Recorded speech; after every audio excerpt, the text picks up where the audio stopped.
morning. Thank you for having me in your living room again today as you continue your distance learning with Gulfport School District. My name is Trina Bruneau and I am the ELA Specialist with Gulfport School District, and it is such a pleasure to be with you today. Today we will continue to work with our word learning strategies in order to help us better understand the words in the text that we read, and we will apply these strategies as we put them to work in text today. Take a look at the picture on your screen.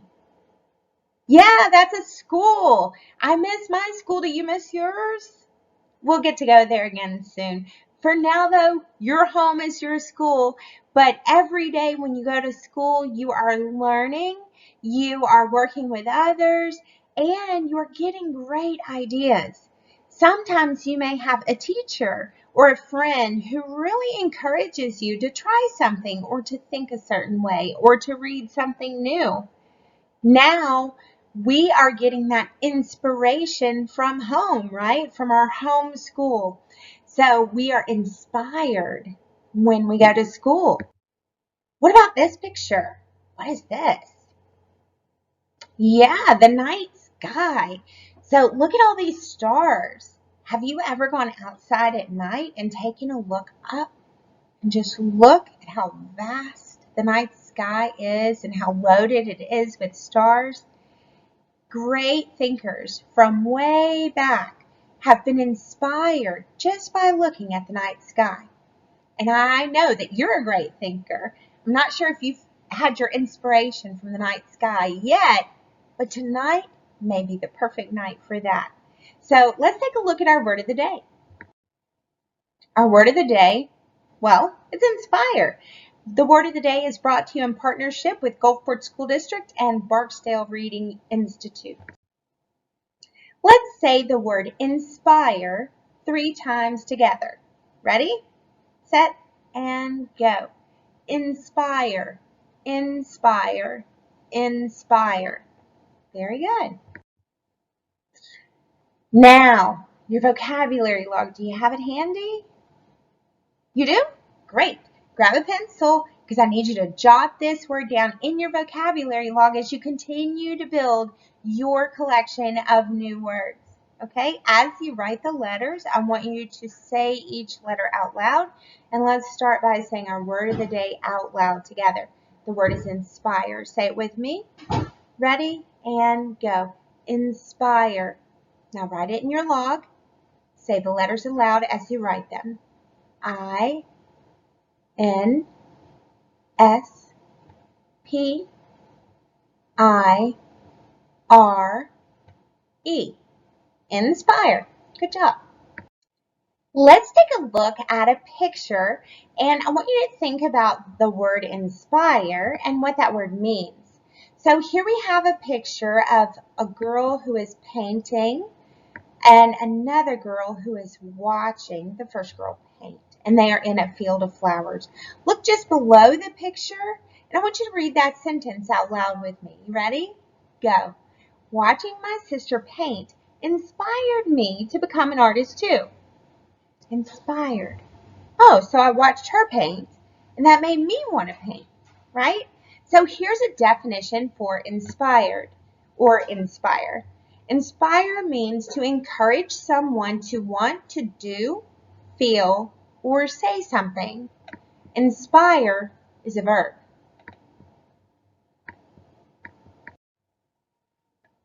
Let's take a look at our vocabulary log. The Frayer model that we've added into our log. Remember, we're going to write the word there in the middle. The word is inspire. The definition, to encourage someone to want to do something.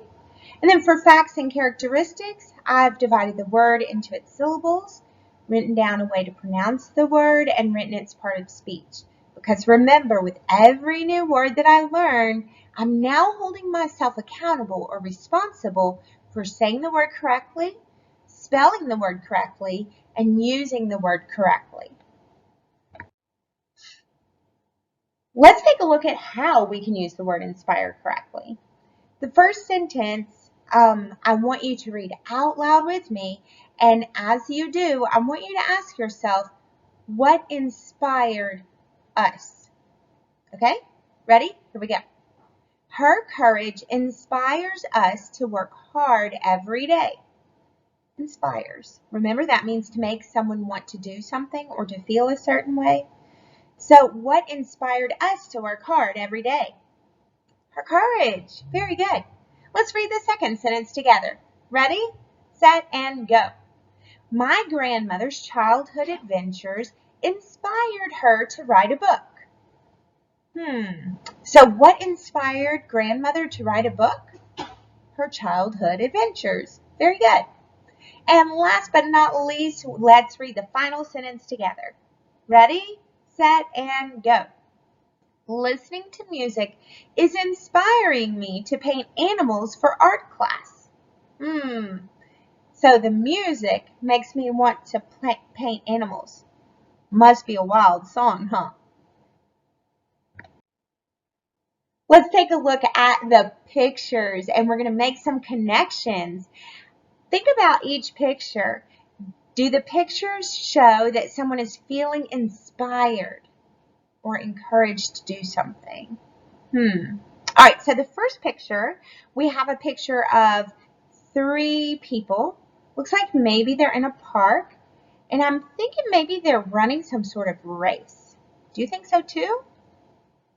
Yeah, so they have numbers on their shirts, and a lot of times runners in races will have numbers. So do you see someone being inspired in that picture? Yeah, me too. It looks like the 2 people in the front of the picture are inspiring the guy who's maybe fallen behind a bit to hurry up and to come on and to continue in the race, right? How about that second picture? The girl kind of flopped down on the couch. Do we see inspired in that picture? No, she's definitely not inspired. How about in the third picture, though? So we have a picture of a man and a child. It looks like maybe a father and his daughter, maybe, or an uncle with his niece, and they're playing a guitar. What? You're right. It looks like he's showing her how to play the guitar. And do you think that maybe he's inspiring her to play the guitar? Yeah, probably so. And then last, let's take a look at the picture where we have 3 shadow figures. Looks like maybe they're climbing a hill. Maybe they're going up the hill. And so maybe that last person needs a hand to make it to the top. Or maybe they're going down the hill and it's slippery and they're keeping each other from falling. Do you think they're inspiring each other? Yeah, I think so too. So inspired, remember that means to encourage someone to feel a certain way or to do something. My pre-K through 2nd grade friends, I really encourage you to read the story Salt in His Shoes. You will love this story written by Dolores and Rosalind Jordan. The illustrations are great and you will definitely enjoy learning about how Michael Jordan was inspired to become a great basketball player. So ask your parent or guardian to pull this up for you on YouTube. I know that you will enjoy it. If you are younger than pre-K or older than 2nd grade, you will enjoy this story too. I love this story, and I know that you will as well. I have some questions for you to think about. So remember, we want to establish our purpose for reading, and you can find these pictures on your screen. So think about the main character in the book. Think about who or what inspired Michael Jordan in this story. And there are a couple of other questions for you to consider as well. For my 3rd through 5th grade friends, I have a passage that you and I are going to read together. It's called Alexander Graham Bell's Inspiration. So this story is absolutely appropriate for all of my friends of all ages. So if you are not in 3rd through 5th grade, I still encourage you to stay put and join us and enjoy this passage. So think about our pre-reading strategy. We want to think about making connections. So tapping our prior knowledge. What do you already know about Alexander Graham Bell? Have you heard of him before?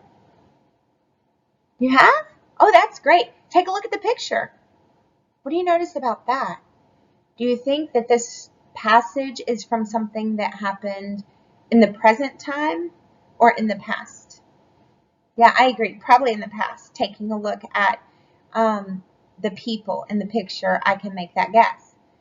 So now let's take a look at our daring reading strategy. We want to establish our purpose for reading, and so I have a few questions for us to think about. Question 1. What is one thing Alexander Bell invented? Question 2. What was Alex's father's job? And number 3. How did Alex's parents inspire him to invent things? There's our word of the day, inspire. What does that mean again? That's right, to encourage someone to do something or to feel a certain way about something. So I want you to think about the evidence that you find in the text to help you answer these questions after we read. Okay, are you ready? Here we go. Alexander Bell was born March 3rd, 1847. He was the middle of 3 sons born to Alexander and Eliza Bell of Edinburgh, Scotland. His parents nicknamed him Alec as a young boy. Alec's childhood was happy. He lived the best of both worlds by spending time at his home in the city of Edinburgh and also in the country on the weekend. More than anything, Alec loved to learn new things. He's just like you. At Milton College near Edinburgh, young Alec enjoyed exploring nature. He collected plants and studied animals. In school, Alec's best subjects were science and music, which he learned from his mother. Alec's mother was nearly deaf, so she played music mostly by feel. To hear the music, she would put a hearing trumpet to the strings of the instrument. The trumpet magnified the sound. Alec's father was an important speech professor. He studied the sounds of the English language, similar to the phonics you studied to learn to read. He very much wanted to help his wife Eliza and other deaf people. In 1864, he invented a sound alphabet called visible speech. He spent years coming up with symbols to stand for any sound the human voice could make. The symbols that he used looked the way a person's mouth looked when making certain sounds. Visible speech helped deaf people learn how to talk better so that they could communicate with others. Take a look at the image that you see on your screen. This is a visible speech poster showing the symbols invented by Alec's father to help deaf people. Let's keep reading. The example of both his mother and father was an inspiration for Alec. He became interested in inventing things on his own. He especially wanted to invent things to help other people. Alec and his brother actually made a speaking machine. The machine used the box, larynx, of a dead sheep. Part of the machine acted like a mouth and throat and could say the word mama. As an adult, Alec worked with deaf students. He later took a job as a professor at Boston University. Inventing things was a big part of Alec's life. After one invention, he set his mind on others, never satisfied with the past invention. He would go on to become one of the most important inventors of all time. What's one thing he's famously credited with inventing? The telephone. Now, let's take a look. Can you answer the questions? Here's the first one. What's one thing Alexander Bell invented? Yeah, you may have something different. We may have the same. But here's what I wrote. Alexander Bell invented the visible speech alphabet. Question 2. What was Alex's father's job? He was a speech professor. Did you remember that? That was early in the passage. Good job. Question 3. How did Alex's parents inspire him to invent things? What do you think? That's a really good point. I think that by watching his father really work hard so that his mother could hear, Alec was inspired. I want you to take a look at some ways that you can engage with the word inspire this week and choose at least one way, but I do encourage you to try all three. So let's start by looking at some things we can do in reading. So think of this. Who is someone famous that inspires you? What do they do to inspire you? Research this person's life and take note of the things they did to become an inspirational person. Display the events on a timeline and share it with your family.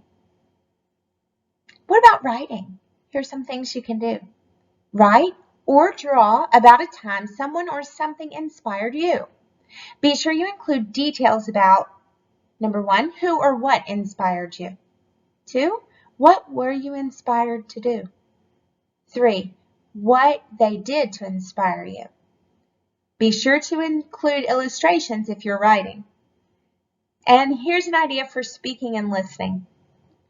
Is there something you heard or saw this week that inspired you? Share it with a family member or a friend.